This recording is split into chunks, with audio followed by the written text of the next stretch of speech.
Greetings and salutations. Welcome to Willis Community Theater's brand new commentary watch-along series where we delve into the archives of productions past with new perspectives, reflections, and observations from the original cast, crew, and our writers. The rules are simple. My guests and I will have some small talk in regards to the show we are viewing. Viewers are encouraged to check out the full commentary-free version, which will be linked in the description below if you find the commentary distracting. If not, feel free to sit back and enjoy the show with my guests and I as we revisit Foreverville. Before I bring on my guests, I humbly ask that if you wish to support our work, please like and share this video and subscribe to our channel. That's youtube.com/WCT Performing Arts Center. If you want to make things easier, just hit the notification bell that's right beside the subscribe button to be alerted when new content goes up or live. Additionally, you can check out our website, wctperformingartscenter.org, for upcoming live streams and all new productions. That being said, my next guests are prominent local actors who have gained much success and acclaim in a wide variety of roles. From the Angel of Chatham Square to the Last of the Red Hot Lovers to Rio Hondo, the list is long and many for the most polite and proactive power couple in our little theater's history. Please welcome Rod Grainger and Kelly Kesey. Welcome to the virtual theater, guys. How are you doing? Doing well. Very Devin, excited. good to be here with you. Great. Well, thank you for joining me. I am excited to finally get this project going. Tonight we're going to watch Foreverville, which was originally part of an evening of one-act plays in 2016. To Couple or Not to Couple, I believe was the name. Yes. Were all of the segments written by Don Samson? Don Samson wrote 2 of them, and Damian Sabuyan wrote 2 of them. Okay, and Foreverville was one of Don's work, correct? Yes. Correct. I have been trying to find who directed Foreverville and have yet to find a name. Do we know who directed Foreverville for you guys? Don Samson. Don also. Oh, okay. I've been advised to give Don a call, but everybody keeps saying, have you talked to Don? And that always immediately makes like, why? Am I safe? So anyways, we're going to go ahead and get into Foreverville tonight. Now, Rod, you're playing the part of Harold. And Kelly, you are playing the part of Meredith. So, Kelly, why don't you just give us a little bit about what Foreverville is about? From what I've seen, it's basically a guy asks for, what's for dinner, and then you end up talking about moving to Mexico, which is a completely reasonable and logical step when you run out of beef. Thank you. On behalf of Harold. Right. So, Kelly, let me know what's the synopsis of Foreverville? I think it's about a couple that's in this stage of life where their kids are grown and married and have families and homes of their own, and kind of that transition period, which we're actually currently going through ourselves. All of our kids are now married, his 2 boys and my daughter, all within the last couple of years. And so it's this kind of weird stage in life where it's, you feel like you can kind of open up and go anywhere that you want. There's that little bit of, I think, freedom to it, knowing that your kids are kind of settled and established where they are. And also starting to think at our age about retirement and where you want to be, in that final stage of life. And I think those are the big questions that they're starting to ask themselves. What's next for us? Oh, I did notice that about Don's work is a lot of them have a lot of human stories. Some plays there's a bit of a caricature when it comes to the characters. But with Don's, it's really kind of straight to the heart. How did you both? We'll ask you, Rod. How did you both make playing a couple on stage different from playing a couple off stage? Well, I think being a couple off stage makes being a couple on stage very easy. The interactions that we have on stage are real. I mean, it's not hard to act in a way that I think for both of us is very natural. I mean, if we are falling in love, we've done that, and if we're having a less than happy moment, we've done that too. So, we've kind of experienced all of those things that as actors you try so hard to get yourself into and to portray. And I think that being a real life couple makes that much easier. Right. Now, as we get into this, we're going to go ahead and hit start. So if you're watching along with us, if you're watching the commentary-free version, you can go ahead and hit play now, and we're going to get right into this. Now, Rod, you were telling me earlier about the interaction that opens the story here. You guys are coming in from a hard day of work. Do you want to elaborate on the story and how much fun it was to play around? Yeah. So I think there's a couple of minutes at the beginning of each show every night when we did the performance where Don had us walk in the door. We were taking our shoes off and got a glass of water and finally sat down. And the first scripted line, the first written line of the show is, "What time is it getting to be?" But we felt like we had all of this time that it would not make a lot of sense for us not to talk.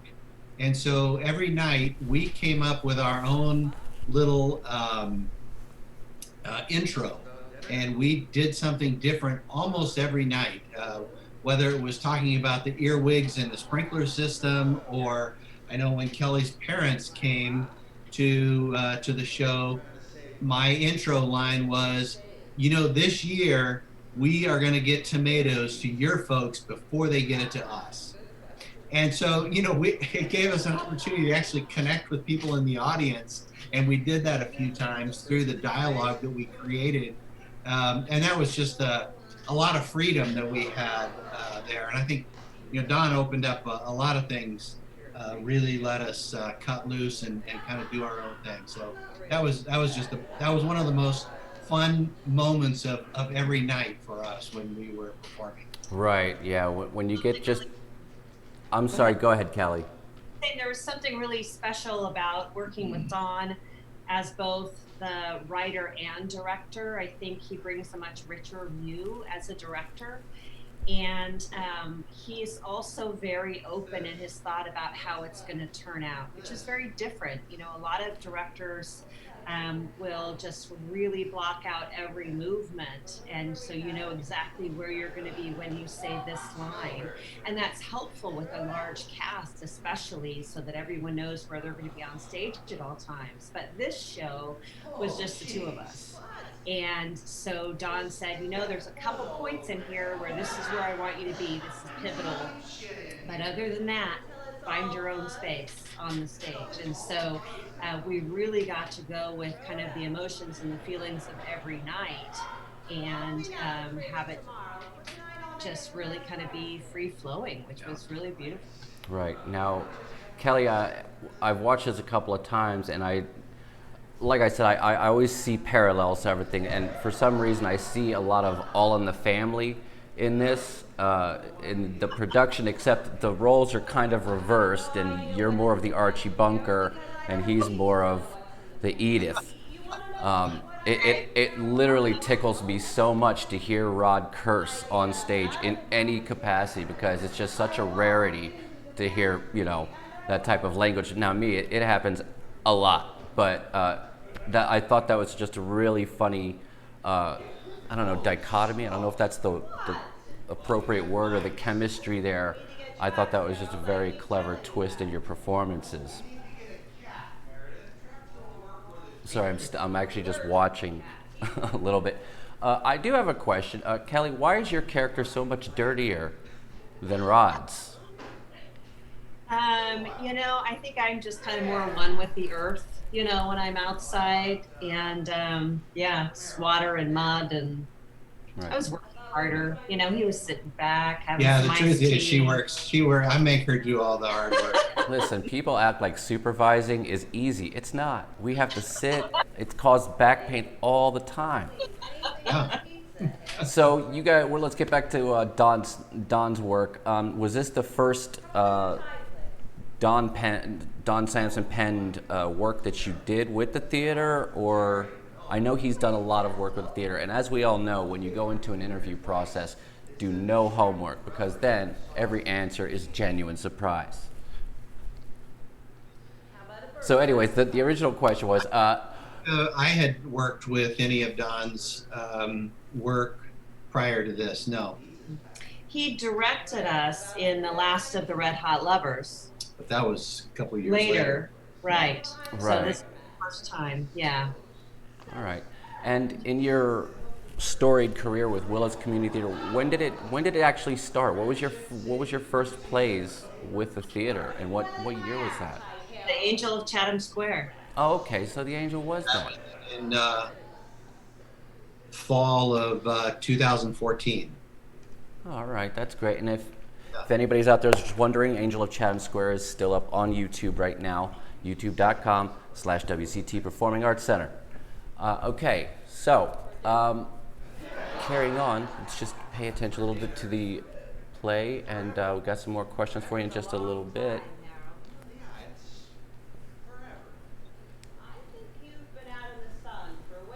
See, at this point in this story, Harold is giving his great grand plan about selling the house and everything like that, which, again, you know, most guys have been there trying to convince that stern woman about their go big or go home plan.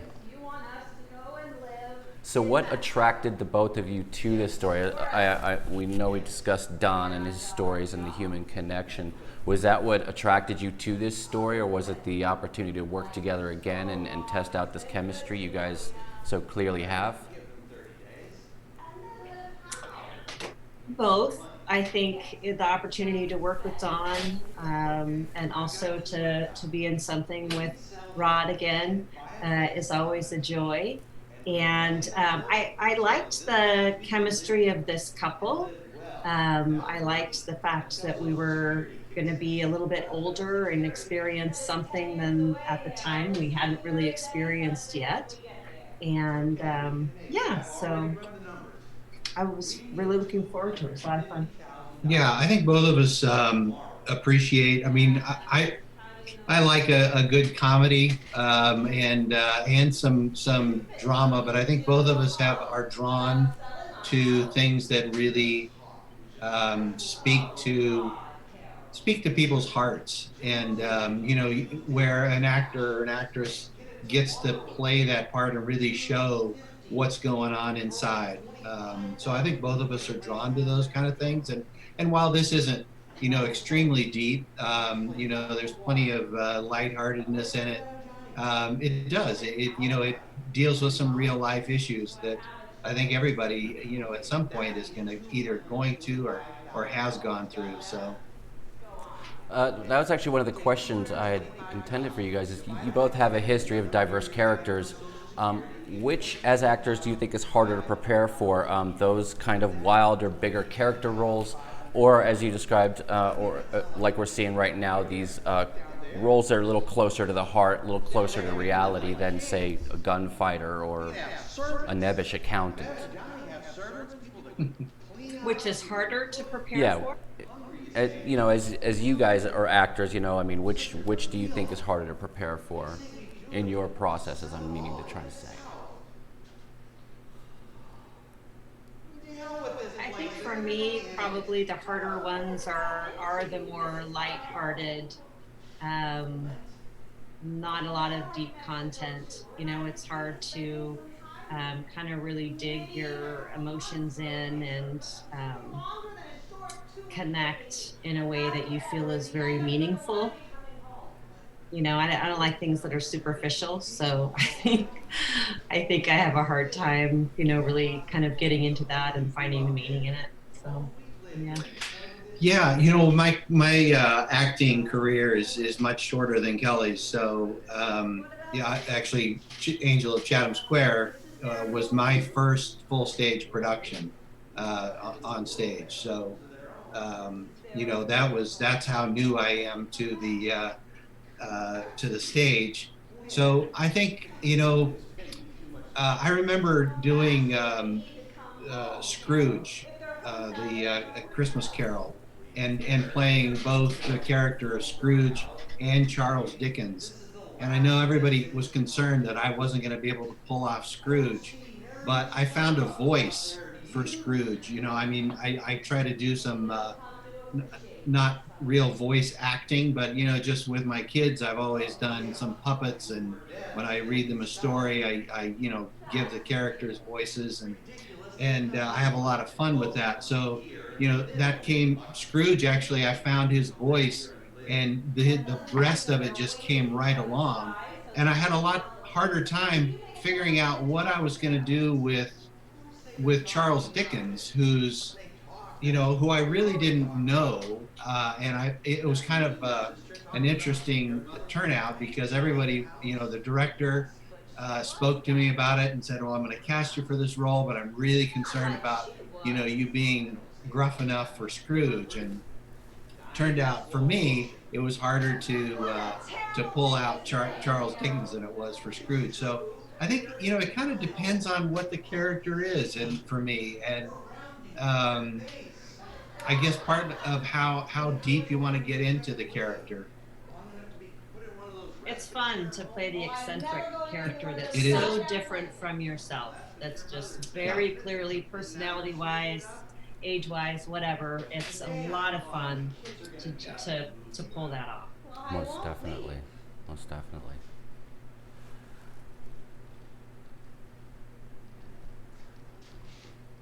We've arrived at the part in the play where the deep and the deep discussions are happening. You know, the early kind of comical flares that, you know, little nuances that Rod and you had put in. It's kind of died down, and now I think this is where kind of the magic of this one act play is where you have this little height, and you're like, okay, this is going to be one of those, and then it levels out to a real place, I would say. Yeah, I found that Meredith was very sentimental, you know, very tied to the home, and I think her memories of where she raised her kids. And I think she was fearful somehow of losing that if she left. And you know, then she found one reason after another not to go. And you know, yeah, I mean, I think it's a real, I mean, a life lesson about, you know, not holding on to things too strongly. You know, it's nice to have, I mean, it's lovely to have our memories of, but those can be with you wherever you are. You know, you don't have to be in the house where you raised your kids to remember all the beauty of their childhood. Right. And I think Meredith, she was holding on too tight. And Rod, where do you think Harold's character is in all this? How did you relate to Harold? I think Harold's, you know, seeing the end coming, and you know, not wanting to um, be forced into any situation. He felt like, I think he had a feeling that retirement, maybe losing that steady source of income, was something that may put him in a position that would, where he would not have as much control over things. And so I think he's really reaching out to try to get that control, to put himself in a position where, okay, I've thought this through. I know we can make it. I know we can make the money last if we get all the way down to Mexico, and we've done this because we have done a lot of work. But you know, things where we are a little less stable. So, you know, I think he was going through a time of real uncertainty in his own, you know, figuring out how he was going to make it all the way to the end You there. don't seem to be hearing me, Harry. I'm not going to have any part of selling our home and moving down to Mexico. Well, now give me one good reason. Because I don't want to die down At this there. point, Well, who said anything about Meredith is kind of opening up as to, you know, why she really doesn't want to leave. And were you just saying That sentimental part that you brought up earlier, and she is very, you could tell she's one of those very I don't want it to hold your cards close to your chest kind of personality is very, rigid, but at the same time, she does have a big heart, and she's got a lot of emotion going on. And Nailed it. one of the funny, I'm not gonna say humorous sides of it is just, again, watching Rod's Harold kind of hold on to the reins of this while she goes over the roller coaster, that just started again with what's for dinner, the second most deadly question you can ever ask. The first one is, what do you want to do? Either one, they're just so open-ended. It's just like you should just say, I want to argue, because that's what we're about to do. Like, just drop something on me, like, let's go to the park or something. Don't give me this ambiguous, anomalous, like, everything in the world is out there, but you've got to pick it. My drop back is tacos, period. There you go. Maybe you should go to Mexico. Mm, Doing Harold. right. Right. I've seen how he throws people over his shoulder. I don't know. I'm a little too gentle for that. A little too gentle. So you guys have done a lot with Willis Community Theater. What is your white whale of roles that you haven't yet achieved yet? Kelly, what's your dream role? Oh my goodness. Above them all. Wow, that's a big question. I know when I did Grace and Glory, I thought it would be fun at some point in my life to play the other role in that, the older woman. So, yeah. What you won't see me in is a musical. Right. Not gonna happen. Right. I'll be in that club. Yeah, so that would be a lot of fun. How about you, Rod? 10 years.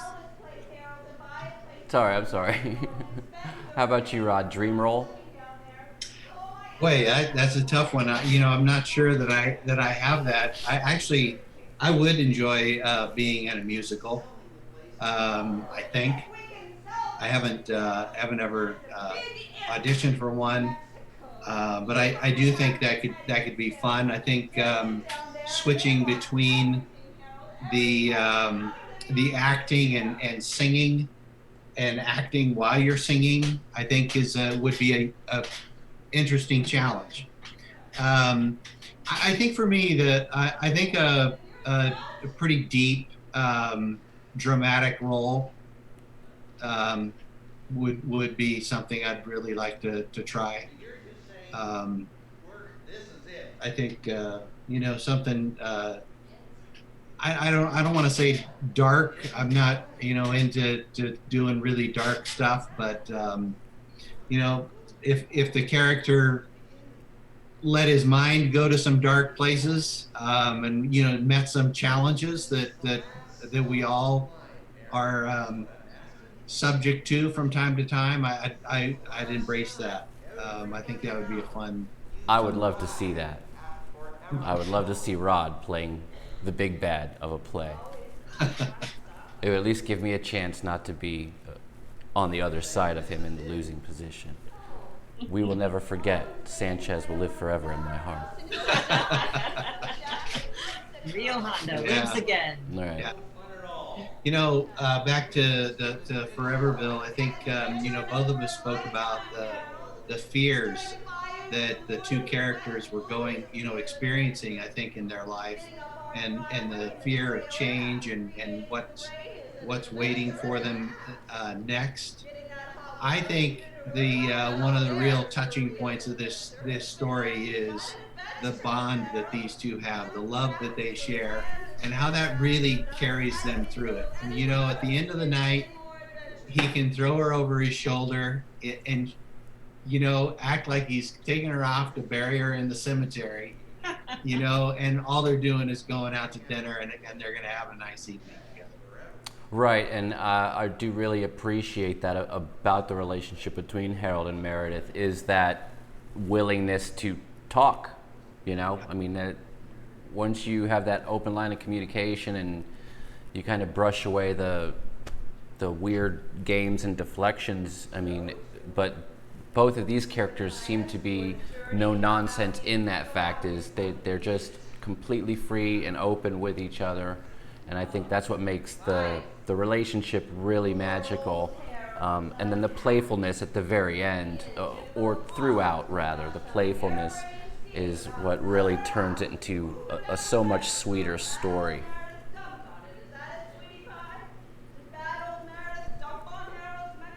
So what do you think Harold and Meredith are doing now? I always like to pretend what happens after the curtain drops. In Rio Hondo, yes, while Diego Sanchez appears to have been shot and killed, it's not true. He was shot and wounded, and he went to open up a stand in Arizona. I'm assuming churros or something. What do you think Meredith and Harold are doing? Do you think they ever made it to Mexico, or do you think they just decided to stick it out? It's interesting that you also see Sanchez down in Arizona, because I think that's where I was going. I would see them settling in finding a retirement home, a retirement area. In an area like Arizona, or no? She's not leaving. I'm getting a no. She's not leaving. I think, here's what I think. I think they reached some compromise. Yeah. They stay in their house and they vacation in Mexico. That maybe they even have a little home where they go and that they share with other couples or something, like a shared home where they go down for certain parts of the year, but she's still able to hold on to her original home. Right, maybe a private island with a picture of it on the mantle or something like that. Well, looks like we are winding up here. We're about to do the big over-the-shoulder stunt that looked like it was choreographed and supervised by all the appropriate professionals. Do you guys have anything in the pipeline coming out in the future that you want to plug?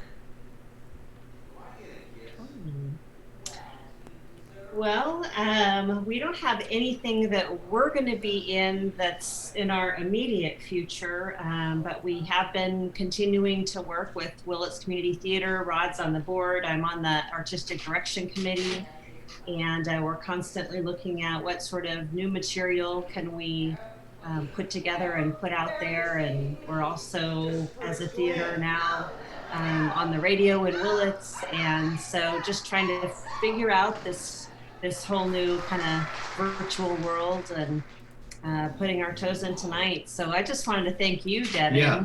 I mean, this is the first time the theater's ever done anything like this. And I'm just so proud that you had this dream and saw it through to make it happen. And I'm excited. Yeah. I think the work that you're doing tonight, the work that Jeff Shipp, Robert Ford, and Mike Adair are all doing, and I know there's some others in there that I'm forgetting to mention, but everybody's really stepping up, and we're seeing talents that we didn't know we had around in the theater, so it's really good. Yeah, it's exciting. We're excited to see it. Well, it's frustrating that we can't be up there on stage. I mean, that's where I think most of our hearts are. That's what we want to get back to, and we will. We'll get there. Right. Kelly we were discussing last night, and it really kind of struck a chord with me, is the fact that we are doing a lot of preparing for the future, and we're doing a lot with the theater to try to keep people entertained, but we all are missing that creative rush and, that call that really is never going to let go. But I want to thank you guys again so much for joining me to watch Foreverville with me. Thank you guys out there for watching this video, liking it, sharing it, subscribe to the channel, and stay tuned because we got lots of content coming up, new content, archival content. Just keep an eye on the YouTube channel or at the website. Again, thank you, Rod and Kelly, for joining me, and we will see you next time on WCT Memories.